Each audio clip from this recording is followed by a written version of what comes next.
After studying this module, you shall be able to know about the role and significance of public expenditure, learn about how public expenditures are classified, understand the principles or canons of public expenditure, assess the factors affecting public expenditure, analyze the impact of public expenditure, and analyze the suggestions for reducing public expenditure. Public expenditure refers to government spending to satisfy the collective social wants of the people. It is incurred by the central, state and local governments of the country. In a democratic society, public expenditure is an expression of people's will managed through political parties and institutions. At the same time, public expenditure is characterized by a high degree of inertia and law dependency, which does not allow for the reflection of the will of the current majority. Public expenditures refers to spending done for the maintenance of the government, internal and external security, and for the promotion of socio-economic welfare of the people. The government expenditures mainly consist of expenditures on general, social, and economic services. According to Adam Smith in The Wealth of Nations, the government should restrict their activities to defense against foreign aggression, maintenance of internal peace and order, along with public development work. All other functions besides these were to be considered beyond the scope of the state, and expenditure on them would be treated as unjust and wasteful. However, over the years, there has been a growing expansion in the functions of government, which has resulted in phenomenal increase in public expenditure. The size of public expenditure was very small throughout the 19th century, as most governments followed laissez-faire economic policies and their functions were only restricted to defending against aggression and maintaining law and order. In the early 20th century, John Maynard Keynes advocated the role of public expenditure in the determination of level of income and its distribution.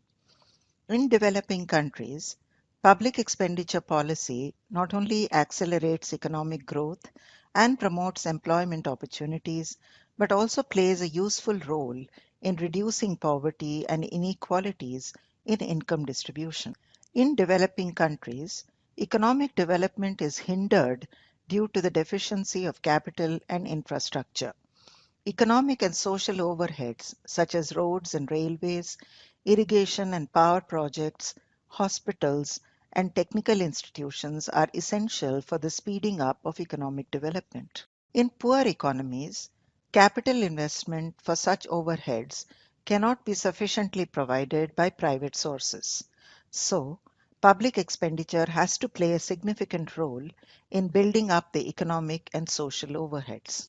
Government needs to incur expenditure in the agricultural sector on irrigation and power, seed farms, fertilizer factories, warehouses, etc., and in the industrial sector by setting up public enterprises like steel plants, heavy electrical, heavy engineering, machine making factories, etc.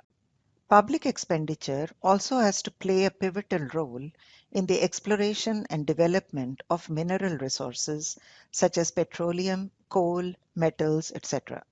The central government gives grants to state governments and the state governments to local governments to induce them to incur desirable expenditure for meeting the objective of economic development. Subsidies also have to be given to encourage the production of certain goods, especially for export, to earn much needed foreign exchange. Nature of public expenditure. Public expenditure helps in the creation of current effective demand, generating a coordinated impulse in the economy, which can be used for economic stabilization, business cycle inversion, and growth purposes, increasing the public endowment of goods for all in the economy and giving rise to positive externalities to economy and society by capital formation. Public expenditure is mainly financed through taxes, public debt, and international aid. Public expenditure is determined by the political will of the leading forces in the state, their priorities, their desired state model, and their interpretation of the current economic and political phase. Bureaucracy may play an important decision role for the actual expenditure. There are three general models of state governments to which public expenditure corresponds. 1. The minimal state, 2. The welfare state, and 3. The developmental state. Let us discuss these models individually. The minimal state, where only law and order, foreign policy, and some other administrative functions are carried out by the state, relying on private initiative for all others. The welfare state, where the state cares about the people's well-being directly, also through expenditure in education, health, support for the poor, the old, and the disadvantaged. The developmental state, where the state takes the responsibility of fostering economic development, also through expenditure in infrastructure, support for private firms, innovation, export, and production. Both the welfare and developmental state include the items of the minimal state.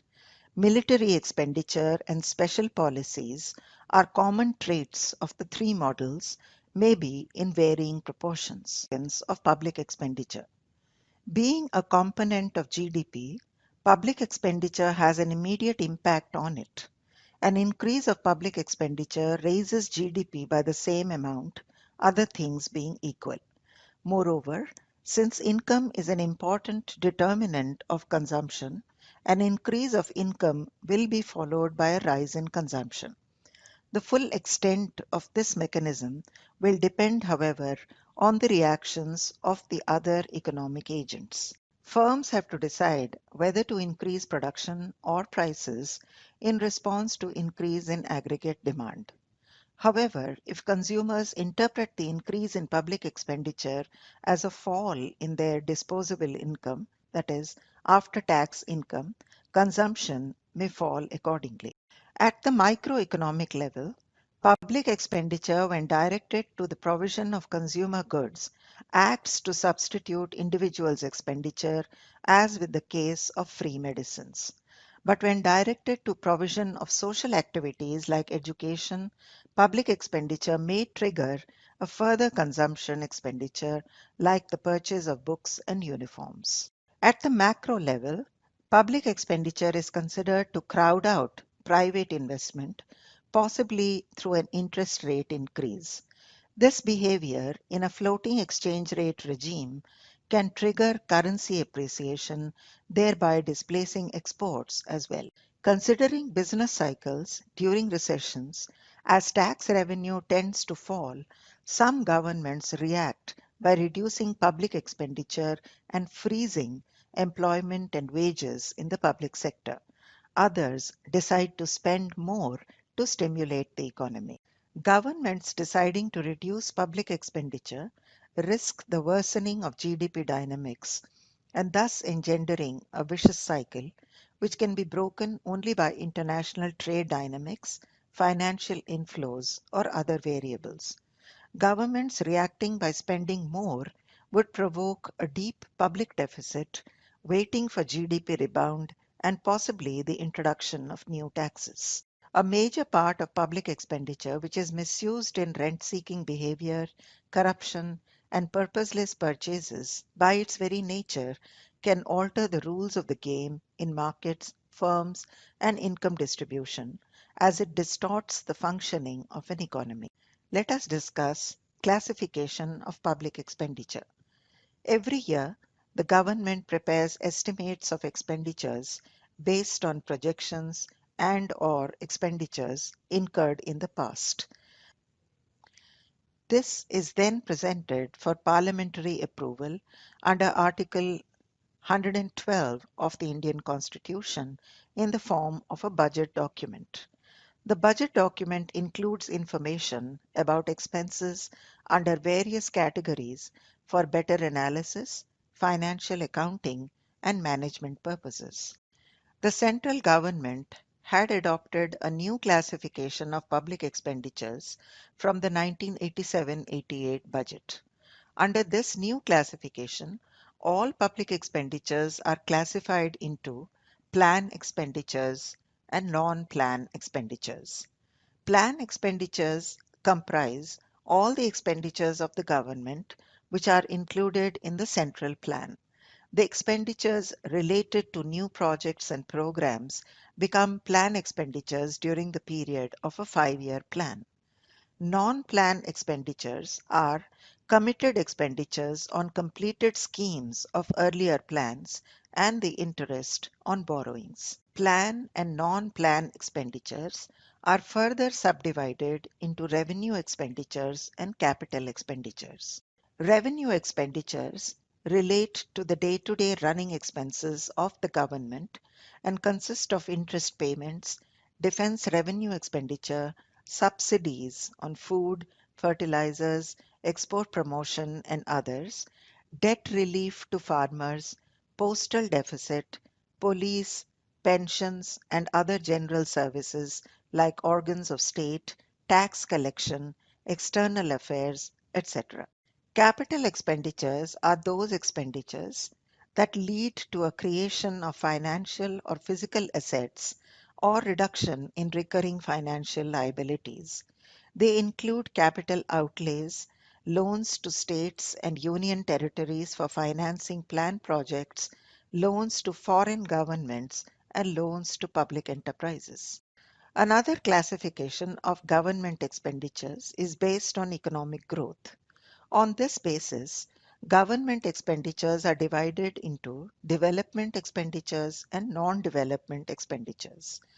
Development expenditures include all items of expenditures that directly promote economic development and social welfare. They include spending on economic services, agriculture, industry, energy, communication, transport, science, technology, and environment, and social services on education, health, employment, nutrition, housing, and others. Non-development expenditures include expenditures relating to the general services provided by the government, such as preservation of law and order, defense of the country, and the maintenance of the administrative departments of the government. Expenditures by the government on social and economic services are crucial for fulfilling the basic needs of people in developing countries. However, the share of the center's expenditures on social services is low. Given the division of responsibilities between the center and the states in India, on an average, about 85% of the spending in social services in India is undertaken by the state governments. It is the responsibility of the states rather than the center to provide social services that matter more for human development. Discuss the principles of public expenditure. Canon of growth. Public expenditure should stimulate economic production and reduce the inequalities and poverty. Canon of social welfare. Public expenditure should aim at providing maximum social benefit to the whole society. Canon of prior permission.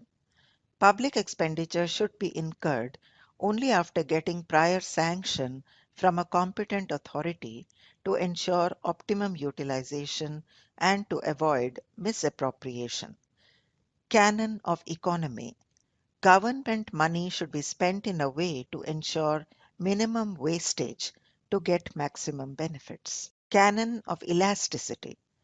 Public expenditure should be fairly elastic to reflect its utilization based on situational requirements. In case of inflation, it may be decreased, and in case of deflation, it may be increased without disturbance. Canon of equitable distribution. Public expenditure should encourage equitable distribution of income and wealth in an economy. By creating employment opportunities and reducing inter-regional imbalances, the government can ensure balanced growth. Canon of balanced budget. The government must work towards ensuring that its public expenditures are matched by its revenues to avoid deficits and debt burdens. Now let us discuss some of the issues regarding public expenditure and the factors responsible for increase in public expenditure. Let us discuss the first factor, which is provision of welfare activities. The government plays the role of a provider of basic necessities and social welfare benefits to the weaker and dependent population of the country. To ensure basic necessities like food, shelter, clothing, health, and education are provided to the masses, the government needs to engage in schemes like midday meals, cheap housing and medical facilities, installation and maintenance of basic public goods like transportation and power. Increase in administrative expenditure. To maintain economic stability, peace, security, and democracy, the government needs to spend money. Increasing population pressure. Most developing countries are in the second stage of demographic transition, where birth rate is still very high. To provide the basic necessities of life to this increasing population, the governments have to spend huge amounts of money. Development of backward areas. To meet its objective of reduction in interregional disparities, the government needs to develop its neglected areas. There is a need for upliftment of the backward regions, investment climate, building of social overheads, and enhancing the productive capacity of the people. Inflationary pressures. In the developing countries, as the rate of inflation is very high, so the cost of provision of public services is also increasing. This adds a burden on the government as its revenue generation capacity is low. Increasing defense expenditure. Though expenditure on defense is considered to be a regrettable necessity to prepare the country for war or for its prevention, modernization of defense equipment becomes essential. This factor has grown over the years due to animosity among nations and increase in terrorist activities. Dynamic global economic environment. Global environmental factors like import and export restrictions, international political changes, and growing need to integrate with the rest of the world has been instrumental in increasing the role of the government. To attract foreign direct investment under its objective of globalization, the government has to increase its public expenditure to provide infrastructural facilities of world standards. Make in India is an international marketing campaign slogan coined by the Prime Minister of India Narendra Modi on 25th September 2014 to attract businesses from around the world to invest and manufacture in India. The campaign has been concentrated to fulfill the purpose of job creation. Enforcement to secondary and tertiary sector, boosting the national economy, converting India to self-reliant country and to give the Indian economy global recognition. The Make in India also attempts to enforce the inflow of FDI in the country and improve services by partial privatization of loss-making government firms. The campaign is completely under control of the central government of India. The major objective behind Make in India initiative is to focus upon heavy industries and public enterprises while generating employment, empowering secondary and tertiary sector and utilizing the human resource present in India. The highlights and purpose of Make in India includes making India a manufacturing hub and economic transformation in India while eliminating the unnecessary laws and regulations, making bureaucratic process easier and shorter. The government emphasized upon the framework which include the time bound project clearance through a single online portal which will be further aided by the 8 members team dedicated to answering investors queries within 48 hours and addressing key issues including labor laws, skill development and infrastructure. Let us now study the effects of public expenditure. Effect on production. In an economy, if the private investment expenditure is not enough in generating national income at its optimal level, The government needs to fill up the gap between actual and full employment levels by investing in public works programs. Public expenditure acts as an effective instrument to encourage investment in industries. The government may start public sector enterprises or provide benefits like subsidies, tax benefits to existing industries. It can also encourage new investment in different sectors. Encourages an economy's productive capacity by creating employment opportunities. Expenditures incurred on education and health increase productivity and thereby the incomes of the people. The increase in income encourages saving, which in turn has a positive effect on the economy's ability to work, save, and invest. With increasing domestic savings resulting in investment and capital formation, the rate of economic growth and development also rises. Effect on consumption. As public expenditure allows for redistribution of income in favor of the poor, it improves the capacity of the poor to consume. An increase in public expenditure promotes consumption or increase in aggregate demand and thereby other economic activities. The government expenditure on welfare programs like free education, housing, and healthcare improves the standard of living of the poor people. It also enhances their capacity to consume and save. Effect on distribution. With public expenditure, the government aims at maximizing social benefit and minimization of income inequality. The government collects excess income of the rich through income tax and sales tax on luxuries.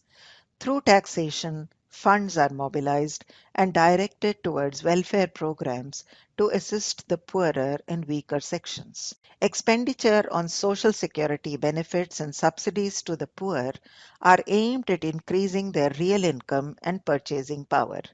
By increasing public expenditure on education, communication, and health, a positive impact can be generated on productivity capacity of the weaker sections of society, thereby increasing their incomes. Effect on level of income and employment. According to Keynes, during periods of depression, governments can remove widespread unemployment and the slowdown in growth rates by encouraging public works. Using the multiplier effect, he explains the link between the increase in public expenditure, income, and employment. Suggestions for reducing public expenditure. With a focus on transparency in fiscal operations, the government needs to introduce financial and operational reforms to remove the structural bottlenecks and increase the growth rate. There is a need to reduce revenue expenditures and increase the growth rate of capital expenditures. There should be better targeting of social expenditures to achieve fiscal consolidation. While adequate provisions should be made for essential social sectors such as education, care should be taken to avoid non-priority expenditures. For adequate distribution of essential goods, the public distribution should be strengthened. Emphasis should be laid on reducing subsidies, especially to energy sectors, as these are quite high and increase the burden of budget deficits. By improving the efficiency and management of public sector enterprises and administrative departments, revenues can be generated which can then be reinvested in development of other sectors. Provision should be made to reduce overstaffing and sickness in various departments and industries. The optimum utilization of funds and resources can be ensured by appointing special monitoring committees.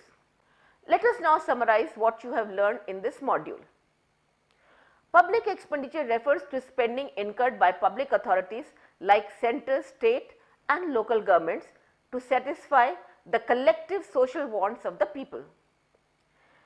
As economies experience tremendous growth in public expenditures, it is essential to formulate judicial public expenditure policies so as to attain the objectives of income generation and its equitable distribution, employment and sustainable growth.